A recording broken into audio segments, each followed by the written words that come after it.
Blake Lively has filed a legal complaint against her It Ends With Us co-star Justin Baldoni that alleges harassment, misconduct, and a smear campaign against Lively. Let's start with Baldoni's lawsuit against the New York Times. I am more than willing to take every single text message that exists out there.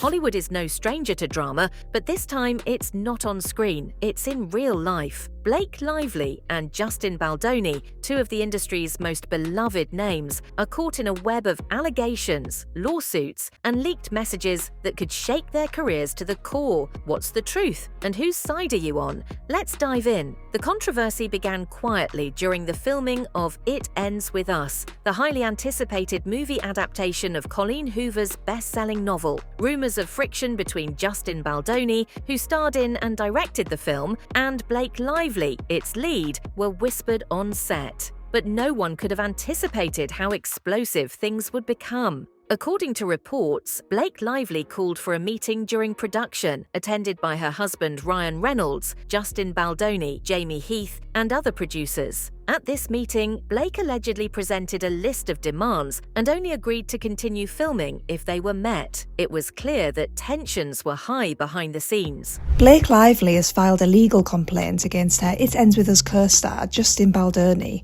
with a list of 30 demands. According to the legal filing, Blake accuses Justin and his team of attacking her public image, following a meeting in which she brought along her husband Ryan Reynolds to address repeated sexual harassment and other disturbing behaviour by Justin and Jamie Heath, a producer of the movie. Aiming to address what the legal filing describes as the hostile work environment on set, a list of 30 demands relating to the pair's alleged misconduct was made at the meeting. One request was that there be no more mention of Justin and Jamie's previous pornography addiction to Blake and other crew members. She's also demanded no more descriptions of their own genitalia, no more adding of sex scenes, oral sex or on-camera climaxing by Blake outside the scope of the script she approved when signing on to the project. Another demand is that Justin stops saying he could speak to Blake's dead father. Justin's legal team has told the BBC that the allegations are categorically false and that they hired a crisis manager because Blake had threatened to derail the film unless her demands were met. While whispers of conflict spread throughout the filming process, no one expected Blake to file a legal complaint. However, over a week ago, Blake accused Justin Baldoni and Jamie Heath of harassment, inappropriate behaviour, and carrying out a retaliatory smear campaign. As people felt like she was not taking it seriously, and there was a lot of speculation surrounding creative differences between Blake and Justin, as it seemed the two had different visions for how the film should be. The Hollywood Reporter had reported that Blake had commissioned her own cut of the film even, which, according to the New York Times, we now know that in the end Sony and Wayfair went with Blake's cut and she got a producer credit. But at the time this was all getting talked about, the internet really didn't love this idea that Blake took over the movie, feeling like they could see why Justin would be upset, but they didn't understand why the rest of the cast would unfollow Justin. It was certainly a really confusing time because when you think about it, if Blake was this controlling person who took over the movie, you would think that the cast would be on Justin's side and follow him, but everyone was just dying to know what the heck the tea was behind the scenes. Claims of inappropriate behavior on set then started coming out though, where articles claimed that Justin made Blake feel uncomfortable on the set of It Ends With Us. This is when Justin Baldoni hired a crisis PR manager. When the movie released, particularly during its marketing, Blake's reputation took a great hit, mainly due to her tone-deaf actions. Now Blake is claiming that it was actually all a smear campaign by Justin and his PR team. From glorifying domestic abuse, bullying and fat-shaming other women, making tone-deaf comments about the cycles of abuse, and selfishly centering herself in a story that is about very deep-rooted and traumatic themes, people have a lot to say about Blake Lively these days, and rightfully so. What's so frustrating about this entire situation to me is how the conversation has completely shifted away from how impactful this story is, and that there are hundreds of thousands of victims of abuse out there who can have had their lives completely changed by seeing this movie. To quote Justin Baldoni, "The question that's always asked is why did she stay? That is the wrong question. What we need to be asking ourselves is, why do men harm? That is a powerful narrative that people need to be hearing and discussing, yet this is not the conversation being had. Largely in part to how awful and tone-deaf the marketing for this movie was. Hollywood needs to learn how to market movies that talk about these very sensitive and deep-rooted topics so that the people going through this that need to hear it most can actually see that and feel seen. Through a subpoena, Blake Lively obtained thousands of pages of text messages. These messages, which are reportedly damning for Justin and his PR team, have shifted the narrative, hence why Justin is in a bit of a tight spot right now. Her filing includes excerpts from thousands of pages of text messages and emails that she obtained through a subpoena. These and other documents were reviewed by the New York Times. He wants to feel like she can be buried, a publicist working with the studio and Mr. Baldoni wrote in an August 2nd message to the crisis management expert Melissa Nathan. "You know we can bury anyone," Miss Nathan wrote. In the following weeks, Miss Nathan, whose clients have included Johnny Depp and rapper Drake and Travis Scott, went hard at the press, pushing to prevent stories about Mr. Baldoni's behavior and reinforce negative ones about Miss Lively. The text messages showed Jed Wallace, a self-described hired gun, led a digital strategy that included boosting social media posts that could help their cause. And I just want to say that the New York Times did make the full complaint public, so if you want to read through the entire complaint and see all of these screenshots yourself, it is there for your public viewing in case anybody wants to second guess whether this is real or what the heck. It is public on the New York Times website. I will link it in the description of this video. So what went down on set? According to the New York Times, she detailed her complaints during a meeting with Mr. Baldoni, Mr. Heath, and other producers in January. According to the legal filing, she claimed Mr. Baldoni had improvised unwanted kissing and discussed his intimate life, including encounters which he said he may not have received consent. The messages paint Baldoni and his PR team in a pretty bad light. Among them, one message from PR team member Melissa Nathan stood out, stating they could bury Blake if necessary. For many people, these words alone are enough to raise serious questions about the intentions behind their actions. And there was even an allegation in this complaint that Baldoni didn't think this campaign was aggressive enough. The complaint reads, and again, this is actually based on a text message embedded in the complaint. It says, writing to Mr. Heath and Miss Abel, Baldoni said he was not in love with the document they sent. Not sure I'm feeling the protection I felt on the call. And this is a call with Miss Nathan and her colleagues. And then Mr. Heath wrote at one point, the most important part of this is how quickly they can shut things down and place stories in your favor. The complaint reads, later that day, Miss Abel and Miss Nathan exchanged the following text messages, expressing that Mr. Baldoni wants to feel like she can be buried. And then Miss Abel and Miss Nathan agreed that, of course, they would do just that, but could not say so in writing. We can't write it down to him. We can't write we will destroy her. Imagine if a document saying all the things that he wants ends up in the wrong hands. So Nathan allegedly responded, you know we can bury anyone, but I can't write that to him. These are bad messages.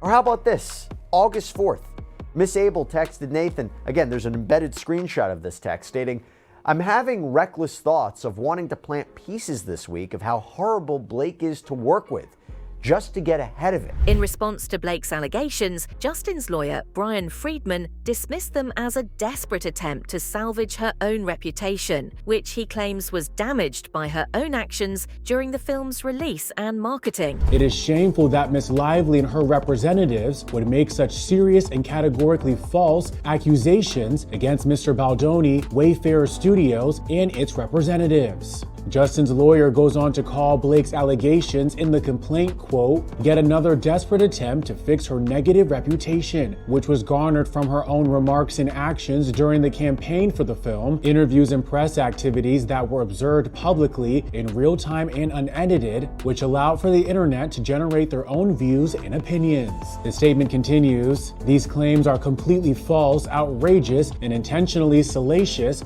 with an intent to public hurt and rehash a narrative narrative in the media. Friedman says that Wayfarer Studios, quote, made the decision to proactively hire a crisis manager prior to the marketing campaign of the film due to alleged, quote, multiple demands and threats by Miss Lively, which included her threatening to not show up to set, threatening to not promote the film, ultimately leading to its demise during release if her demands were not met. In her own statement to the New York Times, Blake says, quote, I hope that my legal action helps pull back the curtain on these sinister retaliatory tactics to harm people who speak up about misconduct and helps protect others who may be targeted. And that's not the only legal battle Justin Baldoni is facing. His former publicist, Stephanie Jones, has filed a lawsuit claiming that the entire smear campaign occurred without her knowledge and was a breach of contract. She also alleges her former colleagues tried to steal her clients, making it the second lawsuit Justin now has to contend with.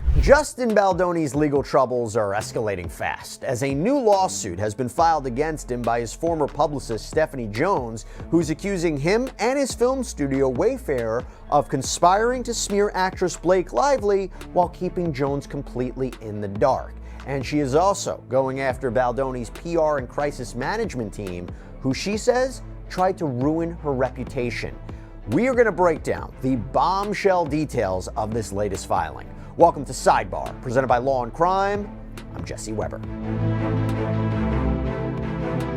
Well, in what is a rapidly developing legal saga, Stephanie Jones, a former publicist for actor and director Justin Baldoni, filed this massive lawsuit on Tuesday that not only adds new details to the ongoing accusations against Baldoni, but it also names his film studio Wayfarer and publicist Jennifer Abel and crisis management expert Melissa Nathan, two figures who have already made headlines this week when they were named as defendants in actress Blake Lively's bombshell complaint against them. She has accused them, Baldoni, and others of launching an alleged smear campaign against her. Jessica Abel, Justin's publicist, who's also being sued by both lawsuits, alongside Justin, has also come out with a statement defending herself. Hi, I never thought the day would come when I need to defend myself with my own peers, but this certainly has been an interesting and devastating, quite frankly, couple of days, so here we are, but here are the facts. No, I was never subpoenaed. I found out my private text messages and emails were included in the complaint after I received it on Friday night, and then New York Times contacted me an hour and a half after receipt. They had already reviewed the 80-page document and had questions prepared, and apparently also received thousands of pages of documents with our correspondence that we never saw. So it was clear this was a coordinated effort, but nothing we haven't seen before since I've been working in talent PR for over 15 years now. I recently left my previous firm, at which I was still with during this campaign, with a team who also participated in the campaign and a boss who oversaw, and who had access to my work emails and work phone, so you can deduce from that what you will. What the cherry-picked messages don't include, although not shockingly as it doesn't fit the narrative, is that there was no smear implemented, no negative press was ever facilitated, no social combat plan, although we were prepared for it as it's our job to be ready for any scenario, but we didn't have to implement anything because the internet was doing the work for us. Adding another layer to this drama, Justin Baldoni has filed a $250 million lawsuit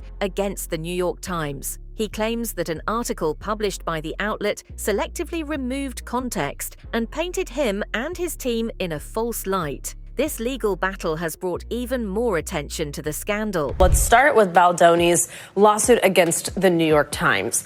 The Times, as Liz just pointed out there, has said they're going to vigorously defend their reporting. Walk us through what each side would need to prove here. Baldoni and the other plaintiffs need to prove that the Times made false statements and that they either knew the statements were false or recklessly disregarded the falsity of those statements. Basically, it's like the proverbial ostrich sticking their head in the sand and ignoring facts that would have led them to publish something different.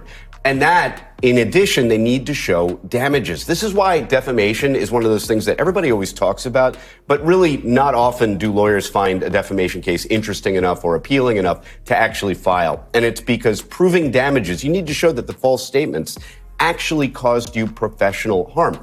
That's really difficult to do, but in the case of actors, there is a case to be made that, hey, I got this bad press, and then I missed out on this movie, and this movie would have netted me $10 million. A similar theory in, say, the Johnny Depp Amber Heard defamation cases. So you are seeing a trend where in Hollywood, defamation has a unique set of facts where it actually is worth it to file suit. In a surprising turn of events, Justin's lawsuit against The Times revealed messages between himself and Blake Lively that seemingly contradict her allegations. These messages were notably absent from Blake's own complaint, raising questions about the full picture of their interactions. The claims of Justin and Jamie also walking into her dressing room unannounced while she was changing or breastfeeding was also combated with a text where Blake told Justin to come run lines with her while she was pumping. She texted saying, "I'm just pumping in my trailer if you want to work out our lines." The complaint also touches on the allegation that Justin was using the word sexy on set, the complaint said. Likewise, the allegation that Baldoni inappropriately described Lively's character's attire as sexy is exaggerated and misleading.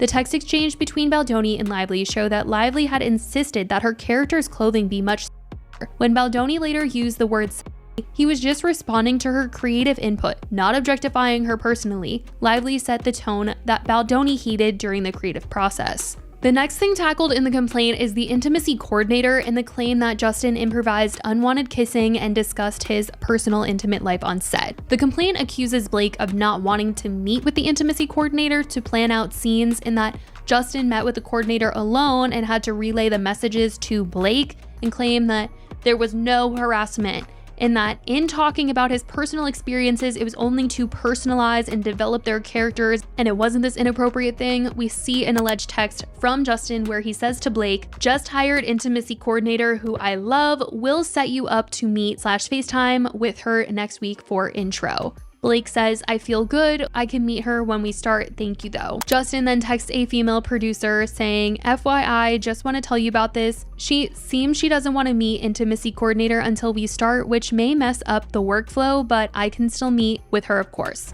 Justin's lawyer, Brian Friedman, doubled down on this revelation, offering to put every single message on a website for the world to see, so that the people can draw their own conclusions about who's at fault. I am more than willing to take every single text message that exists out there. Justin Baldoni is preparing for a big legal battle. 3 days after the It Ends With Us star filed a lawsuit against the New York Times for their December 21st report centering on co-star Blake Lively's allegations of sexual harassment and retaliation, his attorney confirms on NBC News that they plan to release text messages and will sue the actress. Do you plan to sue Blake Lively? Absolutely. You will? Yes. And what will you allege in that suit? Well, we're working on it now. Justin Baldoni has built his brand and is known for supporting women, believing women. So why in this case should people not believe Blake Lively? I'm not asking anyone to not believe anyone. I am more than willing to take every single text message that exists out there, lay them out, put them on a website for the world to see. Have them see the truth and determine the truth for themselves. Despite the back-and-forth allegations, Blake Lively has gained significant support. Hollywood actors, including some of her former co-stars, have publicly stood by her. Most notably, Colleen Hoover, the author of It Ends With Us, has voiced her support, lending some credibility to Blake's claims. Lively's famous friends and family now showing support, including her Sisterhood of the Traveling Pants co-stars, America Ferrera, Amber Tamblyn, and Alexis Bledel. Saying in a joint statement, "Throughout the filming of It Ends With Us, we saw her summon the courage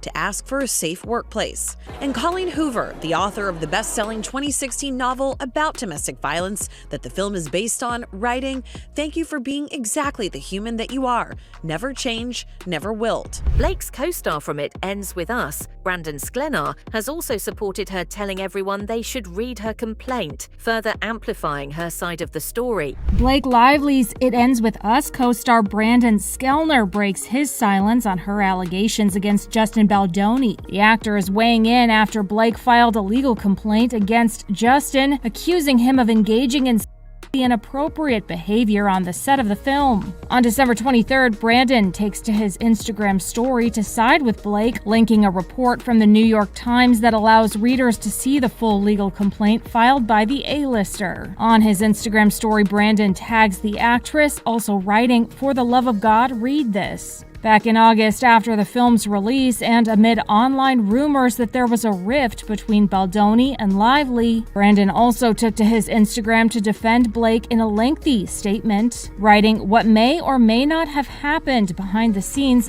does not and hopefully should not detract from what our intentions were in making this film. It's been disheartening to see the amount of negativity being projected online." So where does this leave us? On one hand, Blake Lively has alleged serious misconduct and a smear campaign that damaged her reputation. On the other hand, Justin Baldoni claims these accusations are an attempt to deflect blame and tarnish his name. With lawsuits, leaked messages, and public statements flying back and forth, the truth is murky at best. This saga is far from over, with lawsuits still pending and new information coming to light. The leaked messages and allegations have rocked Hollywood, leaving fans to wonder who's telling the truth. What do you think? Share your thoughts in the comments below. Don't forget to like, subscribe, and hit the notification bell to stay updated on this unfolding drama. Thanks for watching.